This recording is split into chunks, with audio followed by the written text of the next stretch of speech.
ভালো আছে? দারুণ।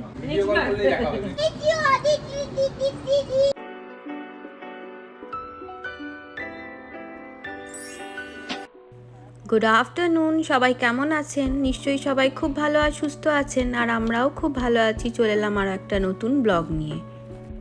আজ হচ্ছে একটা সামারের দুপুরবেলা, মানে বলতে পারেন সামারটা ঠিক চলে যাব আর শীতটা পড়বে। আজকে আমি দুপুরে লাঞ্চ করেই চলে এসেছি রান্নাঘরে। আজকে বানাচ্ছি ফ্রাইড রাইস আর চিলি চিকেন। সেই জন্য এই যে চিকেন থাই পিসগুলোকে ছোট্ট ছোট্ট করে কেটে নিচ্ছি, যাতে চিকেন পকোড়ার মতন হয়। আর সেই জন্য তাতেই আমি দিয়ে দিচ্ছি একটু ফুড কালার, তাহলে রঙটাও খুব সুন্দর আসবে। আদা রসুন বাটা দিয়ে দিয়েছি ডার্ক সয়া সস, একটু ভিনিগার। প্রথমে আগে চিকেন পকোড়াটা বানিয়ে নেব। চিকেন পকোড়াটা হয়ে গেলেই চিলি চিকেন বানাতে আর বেশিক্ষণ সময় লাগবে না। আগে এটাকে বেশ ভালো করে মেখে টেখে নিয়ে তারপরে আরও বাকি ইনগ্রিডিয়েন্টসগুলো দিয়ে দেবো। অল্প একটু চিনি দিলাম, একটু দিচ্ছি লাল লঙ্কার গুঁড়ো ঝালের জন্য, নুন, হলুদ পরিমাণ মতন, আর দিয়ে দেব একটু ধনেপাতা কুচিও। তাহলে বেশ সবুজ সবুজ লাগবে, মুখে পড়াতে সুন্দর লাগবে, আর ফ্লেভারটাও সুন্দর হবে খাওয়ার সময়। আজ এই এত কিছু বানানোর পিছনে একটা বড়সড় কারণ আছে, সেটাও আপনাদেরকে বলবো। এরপর ওই চিকেন পকোড়ার মাখাতে দিয়ে দিচ্ছি কর্নফ্লাওয়ার, আর তার সঙ্গে দিয়ে দেব আটা। আপনারা চাইলে কিন্তু ময়দাও ব্যবহার করতে পারেন। সব জায়গায় তো ময়দাই ইউজ হয়, কিন্তু আমরা যেহেতু একদমই ময়দা খাই না, সেই জন্য বাড়িতেও রাখি না, তাই আটা দিয়েই করব।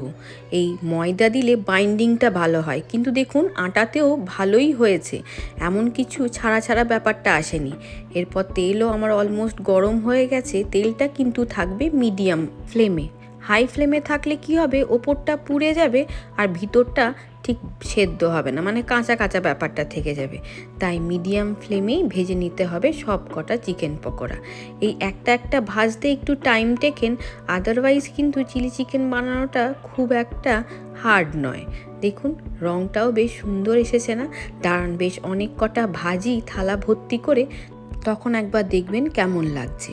এইদিকে শুধু চিলি চিকেন মানে পকোড়াগুলো ভাজলেই হবে না, ওইদিকে আরও কাজ পড়ে আছে, সেগুলোও সারি।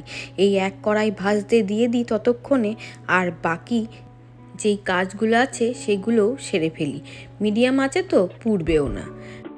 চিলি চিকেনের জন্য মানে গ্রেভিটার জন্য সবজিগুলো কেটে ফেলতে হবে, তাই আমার কাছে সবুজ একটা ক্যাপসিকাম আছে, ওটা পুরোটাই লেগে যাবে, ওটা আমি দিয়ে দিচ্ছি চিলি চিকেনের জন্য।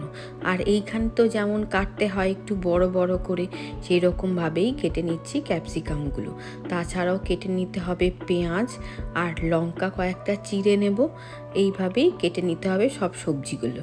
আসলে এই সবজি কাটার পর্বটাই বেশি, সে আপনি ফ্রাইড রাইস করুন আর চিলি চিকেন করুন, তাই না? সবজিটা কাটা থাকলে বেশ চটচট রান্না হয়ে যায়। আমি একটু ওই পকোড়া ভাজার তেলই দিলাম গ্রেভিটা বানাবো বলে, তাহলে আরও একটু টেস্টি হয় জানেন, আমি দেখেছি। আর এই দেখুন আমার এদিকে এখনও কিন্তু ভাজা চলে যাচ্ছে। কেমন লাগছে দেখতে বলুন তো? ঠিক দোকানে চিকেন পকোড়া যেমন সাজানো থাকে সেরকমই লাগছে। এদিকে গ্রেভির জন্য আমি প্রথমেই তেলে দিয়ে দিলাম আদা রসুন বাটা, আর ওই যে পেঁয়াজগুলো বড় বড় করে কেটে নিয়েছি সেগুলো দিয়ে দিলাম, ক্যাপসিকাম দিয়ে দিলাম। আমার কাছে সবুজটা ছিল, আপনাদের কাছে অন্য বেল পেপার থাকলেও দিতে পারেন, যেমন লাল হলুদ সেগুলোও দিতে পারেন। এইদিকে আমি একটু সসটা বানিয়ে নিচ্ছি, তাতে দিয়ে দিচ্ছি dark soya sauce, tomato sauce, vinegar, এই সবগুলো যেগুলো চিলি চিকেনে ইউজ হয় আর কি। ব্যাস, আর সেইভাবে কিছু দিচ্ছি না। এটাকে এবার খুব ভালো করে গুলে নিয়ে দিয়ে দেব কড়াতে। আর কড়ার ফ্লেমটা কিন্তু তখন মিডিয়াম টু হাইতে থাকবে, মানে সসটা কোনোভাবেই লো ফ্লেমে কিন্তু দেওয়া যাবে না। আর দেখুন কালারটা বেশ ভালোই এসেছে। একটু দিয়ে দিয়েছিলাম গোলমরিচ গুঁড়ো, স্বাদ মতো নুন, একটু মিষ্টি। ব্যাস, এবার ওই পকোড়াগুলো দিয়ে দিচ্ছি এর সাথে। এরপর খুব ভালো করে মিক্স করে নেব, তাহলেই আমার চিলি চিকেন রেডি। দেখুন খাটনি আর আছে। আর সত্যি কথা বলতে এখানকার চিলি চিকেন আমার মোটেই ভালো লাগে না, এর থেকে মনে হয় বাড়িতেই বানিয়ে খায়। আর এখানে আমি দিয়ে দিচ্ছি কর্নফ্লাওয়ার, একটু ঠান্ডা জলে গুলে রেখেছিলাম সেটা, মানে গ্রেভিটাকে একটু বেশি করার জন্য। মানে রাইস দিয়ে খাওয়ার জন্য তো একটু গ্রেভি লাগবে, আর তাছাড়া এই পকোড়াগুলো না বড্ড জলটা টেনে নেয়, মানে গ্রেভিটা খুব শুকনো শুকনো হয়ে যায়, সেই জন্য আরও একটু জল মিক্স করে দিয়ে দিলাম। এটা এবার এদিকে হতে থাক, অলমোস্ট হয়ে যাবে। আর এইদিকে আমি চাটনিও বসিয়ে দিয়েছি টমেটোর, আর ভাতের জন্য মানে রাইসের জন্য চাল ধুয়ে রেখেছি, আর ওইদিকে জল গরম করতে দিয়েছি। এরপর রাইসের জন্য এই সবজিগুলো কেটে ফেলতে হবে। আর এই দেখুন ছোট্ট ছোট্ট করে সব কেটে নিয়েছি, রসুন, কাঁচা লঙ্কা, আর এইদিকে আমার চাটনিটা রেডি হয়ে গেছে। বেশ সুন্দর লাগছে না দেখতে চাটনিটা? এইবার এইদিকে ফ্রাইড রাইসটা স্টার্ট করি। এখানে কিন্তু জানেন ফ্রোজেন ভেজিটেবলসও পাওয়া যায়, মানে কাটা, সব ছোট ছোট্ট করে কাটা থাকে, মানে কর্নও থাকে এমনকি। কিন্তু আমি ভাবলাম আবার এই কাটাকাটি ফ্রোজেন নিয়ে কি হবে, এ থেকে বাড়িতেই টাটকা বানায়। সেই জন্য প্রথমেই তেলে আগে দিয়ে দিলাম রসুন আর কাঁচা লঙ্কা, তারপরে দিয়ে দিলাম বাঁধাকপি কোচানো, গাজর কোচানো, এই সবগুলো। আর আমি হলুদ ক্যাপসিকাম মানে বেল পেপার এখানে ইউজ করছি ফ্রাইড রাইসে। আর তার সঙ্গে দিয়ে দিচ্ছি কড়াইশুঁটিটা কিন্তু আবার ফ্রোজেন, ওটা কিন্তু টাটকা পাইনি। তার সঙ্গে একটু অ্যাডেড ফ্লেভারের জন্য দিচ্ছি ধনেপাতার ডাঁটিগুলোকে কুচিয়ে, আর স্বাদ মতো নুন মিষ্টি, ব্যাস। এরপরে রাইসটা মিক্স করে নেব। ও বাই দ্য ওয়ে বলে দিই কেন বানাচ্ছি এত কিছু, আমাদের বন্ধুরা আসবে। আসলে সারা সামারটা ওদের সাথে অনেক আনন্দ ফুর্তি করলাম, মজা, ঘোরা, খাওয়া দাওয়া। এরপর ওরা ফিরে যাবে ইন্ডিয়াতে, তাই একবার আমার বাড়িতে দেখা করে যাবে বলেছে। আর আমি একটু ওদের খাওয়াবো না বলুন, এটা কি ভালো দেখায়? সেই জন্য যতটুকু জানি, যা পারি সেইভাবেই ভেবেছি ওদেরকে একটু খাওয়াবো। চিলি চিকেন ওইদিকে আমার রেডি হয়ে গেছে, এইদিকে অলমোস্ট আমার ফ্রাইড রাইসটা রেডি হয়ে গেল। এই রাইসটাকে কিন্তু খুব হালকা হাতে মিক্স করে নিতে হবে, যাতে চালগুলো কোনোভাবেই ভেঙে না যায়।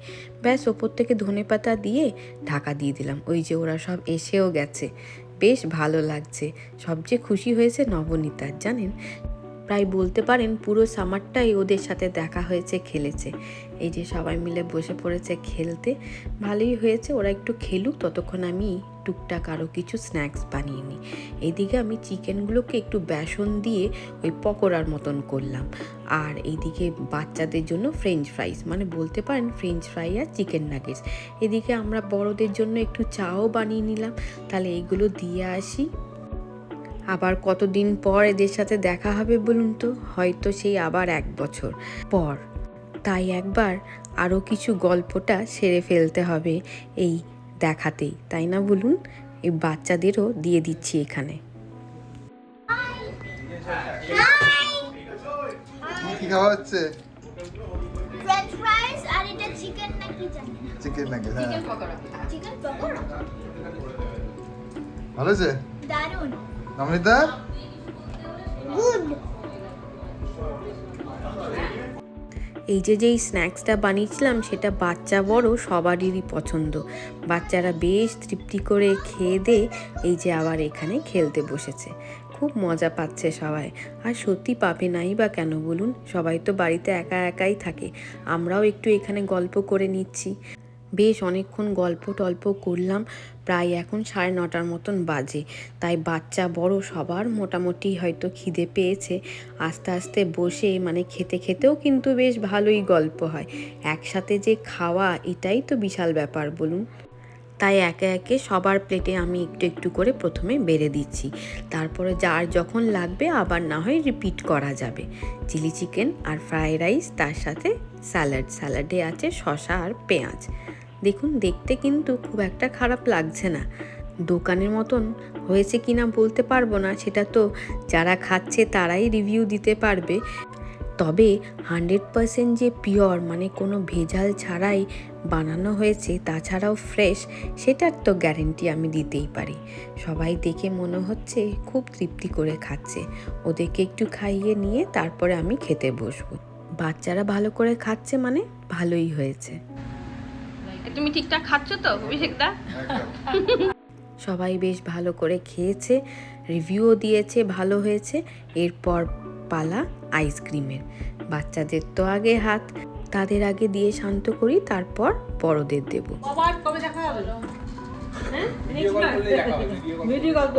বেশ অনেকখানি রাতও হয়েছে, সবাই যাওয়ার জন্য এবার রেডি হচ্ছে।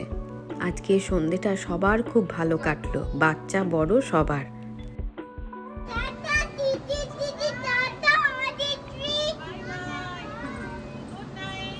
গুড নাইট বলো তো। Good night. I miss you, Aditi.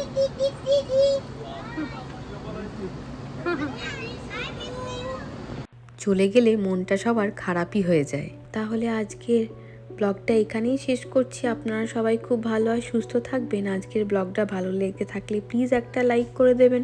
আবার দেখা হবে খুব শিগগিরই আরও একটা নতুন ব্লগ নিয়ে। ততক্ষণের জন্য টাটা, গুড নাইট।